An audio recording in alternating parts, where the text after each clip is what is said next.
মনে পড়ে আমার সেই দিনটির কথা, যখন মামি বললেন, আজ আমার পায়ে মালিশ করে দাও। তার এই কথায় আমি খানিকটা বিস্মিত হয়ে গেলাম। তারপর আমি মামির পায়ে মালিশ করতে শুরু করলাম। হঠাৎ মামি আমার হাত ধরে আমাকে নিজের দিকে টেনে নিলেন। আমি কিছু বুঝে ওঠার আগেই, বন্ধুরা, গল্প শুরু করার আগে একটু মামির সম্পর্কে জানাই। আমার মামির বয়স ৩৫ বছর এবং তিনি খুবই সুন্দর। তার সৌন্দর্যে সবাই মুগ্ধ হয়ে যেত। আমি তার বাড়িতে কাজ করতাম এবং তিনি প্রতিদিন আমার কাছে পায়ের মালিশ করাতেন। আমি চুপচাপ মাথা নিচু করে মালিশ করে যেতাম। একদিন যখন আমি মামির বাড়িতে গেলাম, তখন আমি দরজা নক করতে লাগলাম। অল্প সময়ের মধ্যে একটি মিষ্টি আওয়াজ শুনতে পেলাম, ১ মিনিট আসছি। দরজা খোলার পরে যখন আমি মামিকে দেখলাম, মনে হলো যেন স্বর্গ থেকে কেউ নেমে এসেছে। তার রূপ, উজ্জ্বল ত্বক এবং চকচকে চোখ ছিল অসাধারণ। আমি তাকে দেখে কিছুক্ষণ অবাক হয়ে রইলাম। একদিন পত্রিকা বিলি করতে করতে একটা নতুন বাড়িতে ঢুকলাম। ভিতরে ঢোকার আগে একটু নার্ভাস লাগছিল, কিন্তু দরজা খুলতেই এক মহিলা হাসি মুখে বললেন, ভিতরে আসো, একটু চা খেয়ে যাও। আমার জীবনে আগে কোনো ক্রেতা এভাবে আমন্ত্রণ জানায়নি। সেই মহিলা বেশ ভালো মনের মানুষ মনে হলো। আমি তার সাথে বসে চা খেয়ে বেশ কিছুক্ষণ গল্প করলাম। এরপর তাড়াতাড়ি পত্রিকা বিলি শেষ করে বাড়ি ফিরে গেলাম। একদিন বাড়িতে ছোট্ট একটা ঝগড়া হলো, আর কোনো কারণ ছাড়াই আমাকে বাড়ি থেকে বের করে দেওয়া হলো। মন খারাপ করে কলেজের দিকে হাঁটছিলাম, তখনই ভাগ্যক্রমে সেই মহিলার সাথে দেখা হয়ে গেল। তিনি তার গাড়ি নিয়ে কলেজের দিকে যাচ্ছিলেন। আমাকে দেখতে পেয়ে তিনি গাড়ি থামালেন। সেই মহিলার সাথে আমার আগের কিছু দিন থেকেই পরিচয় ছিল, কারণ তার বাড়িতে আমি পত্রিকা পৌঁছে দিতাম। সেদিন তিনি আমাকে তার গাড়িতে তুললেন এবং এক ক্যাফেতে নিয়ে গেলেন। ক্যাফেতে বসে কথা বলার সময় আমার ফোনে এক বন্ধুর কল এলো। ফোনটি আমার সেই বন্ধুর, যার বাড়িতে আগের রাতে আমি থাকার জন্য গিয়েছিলাম। সে রেগে গিয়ে বলল, তোর জন্য বাবা আমার উপর রাগ করেছেন, তাই আর আমার বাড়িতে আসিস না। বন্ধুর এই কথা শুনে খুব খারাপ লাগলো। আমার মন তখন ভেঙে পড়েছিল। ভাবছিলাম দিনটা যেভাবেই হোক কাটিয়ে দিতে পারবো, কিন্তু রাতে থাকার জন্য তো একটা জায়গা চাই। আমার চিন্তিত মুখ দেখে ওই মহিলা, যাকে আমি মামি বলে ডাকতাম, তিনি জিজ্ঞেস করলেন, কি হয়েছে? তোমার মন এত খারাপ কেন? কোনো সমস্যা হয়েছে কি? তার কথাগুলো শুনে মনে হলো আমি আমার কষ্টগুলো শেয়ার করতে পারি। তাই সব কথা তাকে খুলে বললাম। তিনি আমার কথা শুনে মৃদু হেসে বললেন, জানো, আমি অনেক দিন ধরেই একটা সাহায্যকারী খুঁজছিলাম। আমার বাড়িটা বড়, আর আমি একা সবকিছু সামলাতে পারি না। তুমি যদি চাও তাহলে এখানে থেকে আমার কাজে সাহায্য করতে পারো। কিছুদিন আগে বাড়ির পুরনো কর্মচারী গ্রামে চলে গিয়েছিল এবং সে আর ফিরে আসতে চাইছিল না। মামি বললেন, আমার এত বড় বাড়ি একা সামলানো সম্ভব নয়। তুমি যদি চাও এখানে থাকতে পারো। থাকার জায়গা, খাবার আর মাসে ১৫,০০০ টাকা সম্মানীয় পাবে। তার কথা শুনে আমি অবাক না হয়ে পারলাম না, কারণ তিনি আমার সব প্রশ্নের উত্তর একসঙ্গে দিয়ে দিলেন। সেই দিন থেকেই আমি তার বাড়িতে কাজ করা শুরু করলাম। থাকার ও খাওয়ার চিন্তা থেকে মুক্তি পাওয়ার পাশাপাশি বাড়ির সমস্ত কাজের দায়িত্ব নিজের কাঁধে নিলাম। এমনকি যে কাজগুলো জানতাম না, সেগুলোও তিনি ধীরে ধীরে আমাকে শিখিয়ে দিলেন। একদিন দুপুরে আমি নিজের ঘরে বসে বিশ্রাম নিচ্ছিলাম, তখন তিনি আমাকে ডাকলেন। বললেন, আমার পায়ে ব্যথা হয়েছে, একটু তেল মালিশ করে দাও। বাড়ির অন্য কাজের পাশাপাশি এমন কিছু করতে হবে তা ভাবিনি। তবে তিনি যা বলতেন তা না করার কোনো উপায় ছিল না। প্রায় ১ মাস ধরে তার বাড়িতে কাজ করছিলাম। এই সময়ে কেউ তার স্বামী বা পরিবারের অন্য কোনো সদস্যকে দেখেনি। একদিন কথায় কথায় জানতে চাইলাম, আপনি এত বড় বাড়িতে একা থাকেন কেন? উত্তরে তিনি বললেন, আমার স্বামী বিদেশে থাকেন, খুব কম সময় এখানে থাকেন, তবে প্রতি মাসে খরচের জন্য টাকা পাঠান। মামি দেখতে বেশ আকর্ষণীয় ছিলেন, তার বয়স আনুমানিক ৩৫ হবে। যখন তার পায়ে মালিশ করছিলাম, হঠাৎ তিনি আমার হাত ধরলেন। তারপর হালকা হেসে বললেন, তুমি জানো, যখন থেকে তোমার সঙ্গে আমার পরিচয় হয়েছে, তখন থেকেই তোমাকে আমার নিজের একজনের মতো মনে হয়। গত কয়েকদিন ধরে আমি লক্ষ্য করছিলাম মামি আমার প্রতি কিছুটা আলাদা আচরণ করছেন। একদিন তিনি হালকা হাসি দিয়ে বললেন, তোমার সাথে সময় কাটাতে আমার খুব ভালো লাগে। মনে হয় তুমি আমার পরিবারের কেউ। আমি কিছু বললাম না, শুধু চুপচাপ মাথা নেড়ে সম্মতি জানালাম। সেদিন রাতে তার সঙ্গে ডিনার শেষ করে নিজের ঘরে চলে এলাম। গভীর রাতে আচমকা দরজা খোলার শব্দে ঘুম ভেঙে গেল। ভাবলাম হয়তো কোনো চোর ঢুকেছে। বাইরে গিয়ে দেখি একজন অদ্ভুত পোশাক পরা লোক দাঁড়িয়ে আছে, আর মামি তার সাথে কথা বলছেন। লোকটি চলে গেলে আমি জিজ্ঞেস করলাম, কে ছিলেন উনি? মামি হাসি দিয়ে বললেন, ও আমার দূরের এক আত্মীয়। মাঝে মাঝেই আসে টাকা চাইতে। আজও তাই এসেছিল। কথাটা শুনে কিছু না বলে আমি ঘরে চলে যাচ্ছিলাম। তখনই তিনি বললেন, তুমি তো জেগেই আছো, তাই একটা কাজ করে দাও। আমার পায়ে একটু তেল মালিশ করে দাও। কারণ আমার পা আজ কেন জানি না অনেক ব্যথা করছে, তাই আমার ঘুম আছে না। আমি কোনো আপত্তি করলাম না, কারণ তার দয়ায় আমি এতদিন মাথা গোজার ঠাঁই পেয়েছিলাম। ধীরে ধীরে তার কথামতো পায়ে তেল মালিশ করতে লাগলাম। তবে কাজের সময় তিনি কিছুটা অস্বস্তিকর আচরণ করতে শুরু করলেন। আমি নিজের আবেগ নিয়ন্ত্রণ করলাম। কারণ চাকরি হারানোর ভয় ছিল। সেই রাতটি আমার জন্য খুব কঠিন ছিল। পরের দিনও তিনি কাজে সাহায্য করতে বলা আমি কলেজে যেতে পারলাম না। একদিন দুপুরে আমি নিজের ঘরে বসে বিভিন্ন বিষয় ভাবছিলাম। তখন হঠাৎ মামি আমার ঘরে এলেন, তার হাতে একটা বড় বক্স খুলে তিনি একটা ট্যাবলেট ফোন বের করে বললেন, তোমার পড়াশোনার জন্য এটা এনেছি। মাঝে মাঝে তুমি কলেজে যেতে পারো না, তাই ঘরে বসেই পড়ার কাজ করতে পারবে। তিনি আমাকে ট্যাব ব্যবহারের উপায় বোঝাতে লাগলেন। কিছুক্ষণ পর তিনি ট্যাবে বিভিন্ন ছবি দেখতে শুরু করলেন। ছবি দেখানোর সময় তিনি মজার কিছু ছবি দেখালেন। আমি খুব একটা কিছু ভাবিনি, কারণ এগুলো সাধারণ কথোপকথন মনে হচ্ছিল। তারপর হঠাৎ তিনি বললেন, এই পোশাকগুলো কেমন লাগে? আমি এগুলো কিনেছি, আমার উপর কেমন মানাবে বলে মনে হয়? আমি মৃদু হেসে বললাম, আপনি নিশ্চয়ই দারুণ দেখাবেন। তিনি খুশি হয়ে বললেন, তাহলে একটু পরেই পরি। কিছুক্ষণ পর তিনি ঘর থেকে বেরিয়ে এলেন নতুন পোশাক পরে। তিনি আমাকে জিজ্ঞেস করলেন, কেমন লাগছে? আমি হালকা হাসি দিয়ে বললাম, খুব সুন্দর লাগছে। তবে আমি চোখ নামিয়ে রাখলাম, কারণ নিজের আবেগ নিয়ন্ত্রণ করাই সঠিক মনে করলাম। এরপর তিনি আয়নার সামনে দাঁড়িয়ে নিজের পোশাক ঠিক করতে লাগলেন। তার আত্মবিশ্বাস আর নতুন পোশাকের রূপ একদম আলাদা লেগেছিল। আমি ভেতরে ভেতরে খুবই অস্বস্তি বোধ করছিলাম। একদিকে নিজের অনুভূতিগুলো নিয়ন্ত্রণ করার চেষ্টা, আর অন্যদিকে চাকরি হারানোর ভয়। বাড়ি থেকে বের করে দেওয়ার পর এখানেই আমার থাকার সব ব্যবস্থা হয়েছে, তাই এখানে থাকাটাই ছিল আমার জন্য গুরুত্বপূর্ণ। হঠাৎ করে মামি আমাকে জিজ্ঞেস করলেন, তোমার কাছে আমি কেমন লাগছি? আমি কিছুটা নার্ভাস হয়ে বললাম, আপনি খুবই সুন্দর লাগছেন। এই রূপ আপনার স্বামীকে দেখানো উচিত। দেখবেন তিনি বিদেশ থেকে দৌড়ে চলে আসবেন। তিনি আমার কথায় মৃদু হেসে বসলেন, তবে একটু পর মুখ গোমড়া করে বিছানায় বসে পড়লেন। কিছুক্ষণ পর তিনি বললেন, আমার স্বামীকে ভিডিও কলে এই সাজ দেখালেও কোনো লাভ নেই। তার কাছে তার কাজই সব। আমি শান্তভাবে বললাম, আপনি খুবই আকর্ষণীয় একজন মানুষ। তবে আপনার স্বামী হয়তো কাজ নিয়ে বেশি ব্যস্ত। তিনি মৃদু হাসি দিয়ে বললেন, আমার বয়স এখন ৩৫।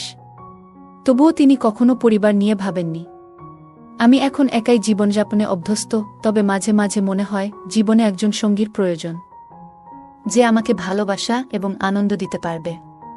তার কথাগুলো শোনার পর আমি আর কোনো কথা বললাম না।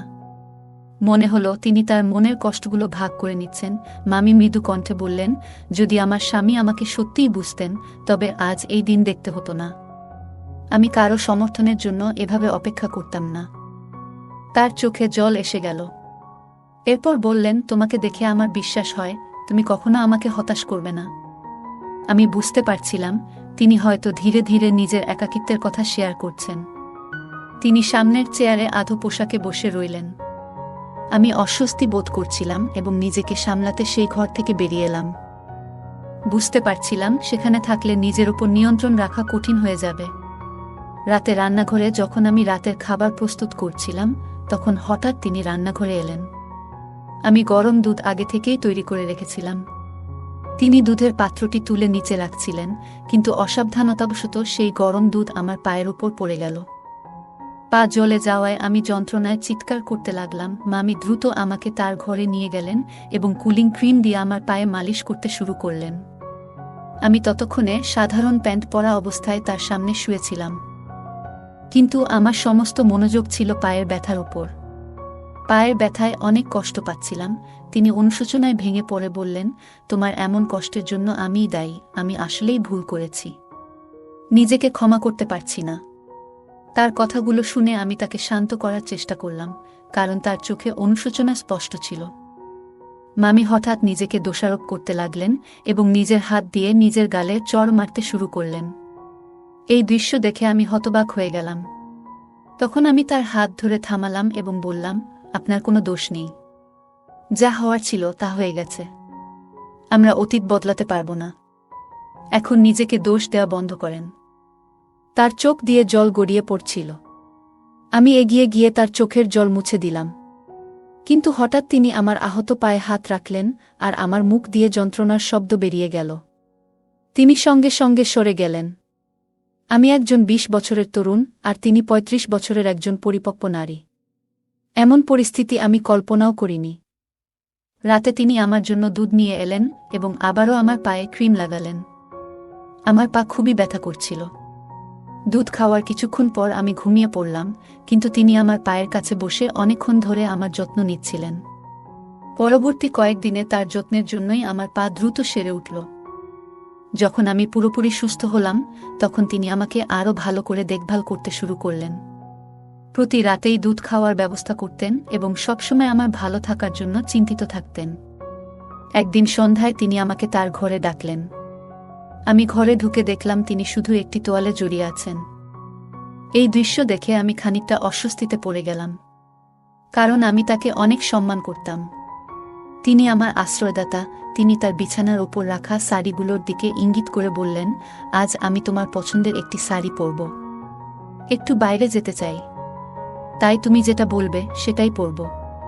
আমি শাড়িগুলোর মধ্যে থেকে একটি বেছে দিয়ে বললাম, এটি আপনার জন্য একদম মানানসই হবে। আজ মামির আচরণ খুবই আলাদা ছিল। মনে হচ্ছিল তিনি হয়তো প্রথমবার সাদা সালোয়ার কামিজ পরেছেন। সারা দিন আমাকে সাহায্যের জন্য ডেকে চলেছেন। আমি তার সাজগোজে সাহায্য করছিলাম আর তাকে আরও সুন্দর লাগানোর জন্য তিনি আমার পরামর্শ নিচ্ছিলেন। যখন তিনি সেজে উঠলেন, তখন আমাকে জিজ্ঞাসা করলেন, কেমন লাগছে আমাকে? আমি বললাম, আপনাকে সবসময় সুন্দর লাগে, আজও অসাধারণ দেখাচ্ছে। এই কথা শুনে তিনি আনন্দে আমাকে জড়িয়ে ধরলেন। তারপর তিনি তার ফোন বের করে আমাদের দুজনের কয়েকটি ছবি তুলে নিলেন। আমি কিছুটা অবাক হয়ে ভাবছিলাম, মামি হঠাৎ এইসব কেন করছেন? তখন আমি তাকে বললাম, মামি, আমি মাত্র ২০ বছর বয়সী। আপনি আমার সঙ্গে যা করছেন তা নিয়ে একটু ভাবা উচিত। এই কথা শুনে মামি কিছুটা রেগে গেলেন এবং বললেন, তুমি এত কথা কেন বলছো? আজকের দিনটি আমার জন্য খুবই গুরুত্বপূর্ণ, কারণ আজ আমার জন্মদিন।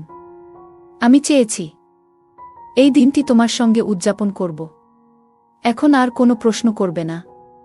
এরপর তিনি আমাকে তার ঘরে নিয়ে গেলেন। ঘরে গিয়ে তিনি মিউজিক চালালেন এবং আমাকে তার সঙ্গে নাচতে বললেন।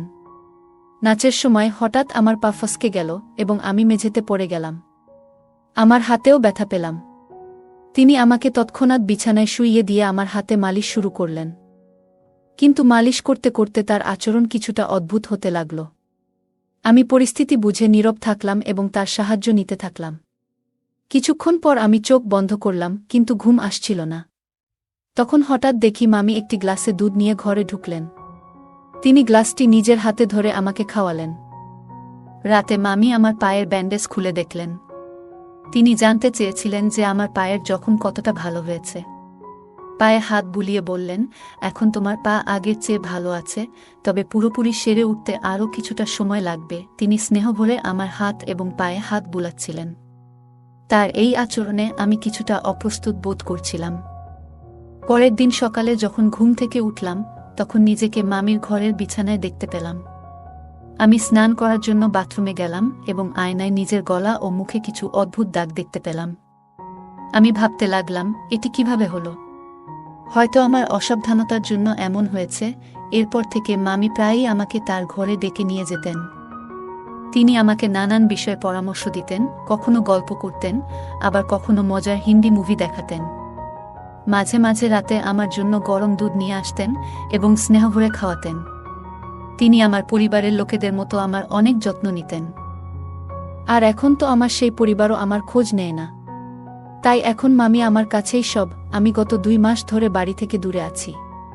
আমার পরিবার আমাকে খোঁজেনি, এটা ভেবে মন খারাপ হচ্ছিল। তবে মামি আমাকে যত্ন করেছেন, যা আমার মনে শান্তি দিয়েছে।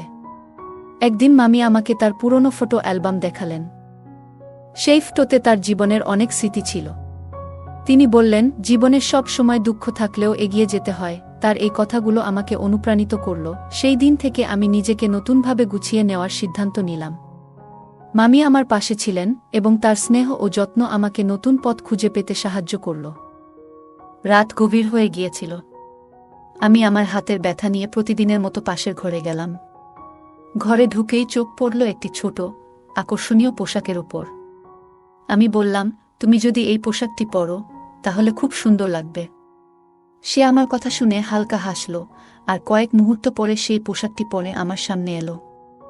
তাকে দেখে একেবারে মোহিত হয়ে গেলাম। এরপর সে প্রতিদিনের মতো দুধের গ্লাস নিয়ে আমার সামনে এলো। আমি গ্লাসটি হাতে নিয়ে পান করলাম। কারণ আমি অসুস্থতার কারণে দিন দিন দুর্বল হয়ে যাচ্ছিলাম, তাই মামি আমার বিশেষ দেখভাল করছিল। আমার শরীর ক্লান্ত থাকায় কিছুক্ষণ পর ঘুম এসে গেল। হঠাৎ ঘুম ভেঙে অনুভব করলাম কেউ যেন আমার খুব কাছে। চোখ মেলতেই দেখি আমি তার পাশে শুয়ে আছি। আমি চুপচাপ ছিলাম, কারণ সেই মুহূর্তে কিছু বলার মতো অবস্থায় ছিলাম না। চারপাশে এক অদ্ভুত নীরবতা। কিছুক্ষণ পরে আবার ঘুমিয়ে পড়লাম। ভোরবেলা ঘুম ভাঙতেই বুঝতে পারলাম আমার হাত আর পা ঠিক নেই। আমার হাত প্লাস্টারে বাঁধা, একটি চোখে ব্যান্ডেজ, আর পা ঠিক মতো নড়ছে না। নিজেকে হুইল চেয়ারে আবিষ্কার করলাম। হঠাৎ লক্ষ্য করলাম একজন মহিলা আমাকে রাস্তায় নিয়ে ঘুরছে। সে পথচারীদের কাছে সাহায্য চাইতে শুরু করল। মহিলাটি বলে উঠল, আমার স্বামী অন্ধ এবং পঙ্গু, দয়া করে কিছু সাহায্য করুন। ঠিক তখনই আমার ভাই সেখানে উপস্থিত হল। তার চোখে আমাকে দেখে স্পষ্ট অবাক হওয়া ফুটে উঠল। ভাইটি মহিলাটির কথাগুলো শোনার পর রাগান্বিত হয়ে তার দিকে এগিয়ে গেল। সে কিভাবে এই অবস্থায় আমাকে নিয়ে এসেছে তা জানতে চাইতে শুরু করল। একদিন সকালে আমি হঠাৎ ঘুম থেকে উঠে বুঝতে পারলাম কিছু একটা অস্বাভাবিক। রাতের ঘটনাগুলো ধীরে ধীরে স্মৃতিতে ফিরছিল। আমি আমার বড় ভাইকে সবকিছু জানালাম এবং তাকে নিয়ে পাশের বাড়ির মামির কাছে গেলাম। বাড়ির কলিং বেল বাজাতেই মামি দরজা খুললেন। তার মুখে অস্বস্তি স্পষ্ট। তিনি বললেন, তুমি এত সকালে এখানে কেন? আমি শান্তভাবে বললাম, আপনি আমাকে যে দুধটি প্রতিদিন দিতেন তাতে কিছু একটা ছিল। আপনি হয়তো ভুল ভেবেছিলেন যে আমি সেটা বুঝতে পারিনি। তবে আমি সবকিছু জানি। মামির চেহারায় আতঙ্ক ফুটে উঠল। আমি বললাম, আপনি যে প্রতিদিন দুধে অদ্ভুত ওষুধ মিশিয়ে আমাকে খাওয়াচ্ছিলেন সেটা আমি আগেই বুঝে গিয়েছিলাম। আমি তখন থেকেই দুধ পরীক্ষা করতে শুরু করি এবং একদিন দেখি আপনি কিভাবে ওষুধ মিশিয়ে দিচ্ছেন। আমি আরও যোগ করলাম, আপনার উদ্দেশ্য বুঝতে পারার পর আমি সেই ওষুধ ফেলে দিয়ে এর পরিবর্তে শর্করাবিহীন সাধারণ ট্যাবলেট ব্যবহার করতাম। সেই কারণেই গত রাতে আমি ঠিকমতো ঘুমাইনি এবং সব ঘটনা স্পষ্ট দেখেছি। মামি আর কোনো কথা বললেন না। আমি আমার ভাইয়ের সাহায্যে পুরো বিষয়টি পরিষ্কার করলাম। আমার ভাই আমাকে বলল, এখন তুমি নিরাপদ আর এই বাড়িতে তোমার আসা বন্ধ করবে। এরপর আমি নিজেকে প্রতিজ্ঞা করলাম, আর কখনো এমন ভুল করব না যাতে কারো ফাঁদে পড়তে হয়। আমি আগে থেকেই আমার অবস্থানের খবর আমার বড় ভাইকে পাঠিয়েছিলাম। তিনি দ্রুত সেখানে পৌঁছে যান এবং তার সঙ্গে এক নারী পুলিশও ছিলেন। মামিকে দেখেই পুলিশ তাকে চড় মারলেন। চড় খাওয়ার পর মামি সব সত্যি কথা বলতে শুরু করলেন। আসল সত্যি হল, মামির স্বামী বিদেশে ছিলেন না। যাকে তিনি আমার কাছে ভাই হিসেবে পরিচয় করিয়ে দিয়েছিলেন তিনিই তার স্বামী। সে কোনো মানসিক সমস্যাগ্রস্ত ছিল না, বরং মামি এবং তার স্বামী মিলে শিশুদের পাচারের সঙ্গে জড়িত ছিল। তারা শিশুদের শারীরিকভাবে অক্ষম করে ভিক্ষা করতে বাধ্য করত। আমাকেও তারা সেই পথে ঠেলে দিতে চেয়েছিল। মামি আমাকে প্রতিদিন দুধে নেশাজাতীয় ওষুধ মিশিয়ে খাওয়াতেন যাতে আমি অচেতন হয়ে যাই এবং তাদের পরিকল্পনার শিকার হই। কিন্তু আমি সময়মতো নিজের ভাইয়ের সাহায্য নিই। সেই কারণেই আজ আমি মুক্ত। আমার ভাই মামি এবং তার স্বামীকে গ্রেপ্তার করতে সাহায্য করেন। পরবর্তী সময়ে ভাই আমাকে বললেন, তুমি আজ সত্যিই সাহসিকতার উদাহরণ সৃষ্টি করেছ। তবে মনে রেখো, বাইরের পৃথিবীতে অনেক মানুষ আছে যারা শুধু তোমার দুর্বলতার সুযোগ নিতে চায়, কিন্তু তোমার পরিবারই একমাত্র যারা সবসময় তোমার ভালো চায়। আমার ভাই আমাকে সেদিন অনেক গুরুত্বপূর্ণ কিছু বোঝালেন। তিনি বললেন, এই পৃথিবীতে বাইরের মানুষ অনেক সময় আমাদের ক্ষতি করার চেষ্টা করে, কিন্তু মনে রেখো, পরিবারই আমাদের আসল শক্তি, আমাদের নিরাপত্তার ঢাল। তাই কোনো ভুল সিদ্ধান্ত নেওয়ার আগে আমাদের সবসময় পরিবারের কথা মনে রাখা উচিত। ভাইয়ের কথা আমার মনে গভীর ছাপ ফেলল। আমি তাকে কথা দিলাম, আজ থেকে আর কখনো এমন ভুল করব না। আমি পরিবারের পরামর্শ মেনে চলব। ভাই আমাকে জড়িয়ে ধরলেন। আর আমি বুঝতে পারলাম পরিবারের গুরুত্ব কতটা। বন্ধুরা, এই পৃথিবীতে কিছু মানুষ নিজেদের স্বার্থের জন্য এত নিচে নেমে যায় যে তারা ভুলে যায় মানবতার আসল উদ্দেশ্য। কিন্তু যখন তারা সেই ভুল বুঝতে পারে, ততক্ষণে অনেক ক্ষতি হয়ে যায়। আসলে এই পৃথিবীতে আমাদের পাঠানো হয়েছে ভালো কাজ করার জন্য। যদি আমরা সঠিক পথে চলি, তাহলে আমাদের কখনো ভুল করার প্রয়োজন হবে না। সবাই যদি একে অপরের সাহায্যে এগিয়ে আসে, তাহলে পৃথিবীটা আরও সুন্দর হয়ে উঠবে। এই গল্প আমাদের জানায়, কিছু মানুষ লোভের জন্য এত নিচে নেমে যায় যে তারা অন্যদের জীবন ধ্বংস করতেও পিছপা হয় না। গল্পের মামি এবং তার স্বামী শিশু পাচার এবং শারীরিক অক্ষমতার মতো নৃশংস কাজ করত। এটি আমাদের মনে করিয়ে দেয় যে সতর্ক না হলে আমরাও এমন ফাঁদে পড়তে পারি। গল্পের শেষাংশ আমাদের মনে করিয়ে দেয়, আমরা এই পৃথিবীতে এসেছি ভালো কাজ করার জন্য। পরোপকার এবং ন্যায় পথে চললে আমাদের জীবনে কখনো ভুল করার প্রয়োজন পড়ে না। একে অপরকে সাহায্য করলে সমাজ সুন্দর হয়। তাই মানবিক মূল্যবোধ বজায় রাখা প্রয়োজন। গল্পের প্রধান চরিত্র নিজের ভুলগুলো থেকে শিক্ষা নিয়েছে। সে প্রতিজ্ঞা করেছে যে ভবিষ্যতে পরিবারের পরামর্শ ছাড়া এমন কোনো সিদ্ধান্ত নেবে না যা বিপদ ডেকে আনতে পারে। এটি দেখায় যে প্রতিটি ভুল আমাদের জীবনে একটি বড় শিক্ষা দেয়। এই শিক্ষা গ্রহণ করে ভবিষ্যতে আরও সতর্ক হওয়া উচিত। এই গল্পটি আমাদের জীবনে সতর্ক থাকার গুরুত্ব, পরিবারের প্রতি আস্থা, সাহসিকতার মূল্য এবং ন্যায়ের পথে চলার প্রেরণা দেয়া। এটি আমাদের জানায় যে আমরা যতই কঠিন পরিস্থিতির মধ্যে থাকি, বুদ্ধি, ধৈর্য এবং সঠিক পরিকল্পনার মাধ্যমে তা অতিক্রম করা সম্ভব। পাশাপাশি মানবিক গুণাবলী চর্চা করে এবং অন্যায়ের বিরুদ্ধে রুখে দাঁড়িয়ে সমাজে ইতিবাচক পরিবর্তন আনা যায়। গল্পটা কেমন লাগলো জানাতে ভুলবে না। আরও মজার মজার রোমান্টিক গল্প শুনতে চাইলে ভিডিওটি লাইক, শেয়ার এবং চ্যানেলটি সাবস্ক্রাইব করতে এবং বেল আইকনটি ক্লিক করতে ভুলবে না। ধন্যবাদ।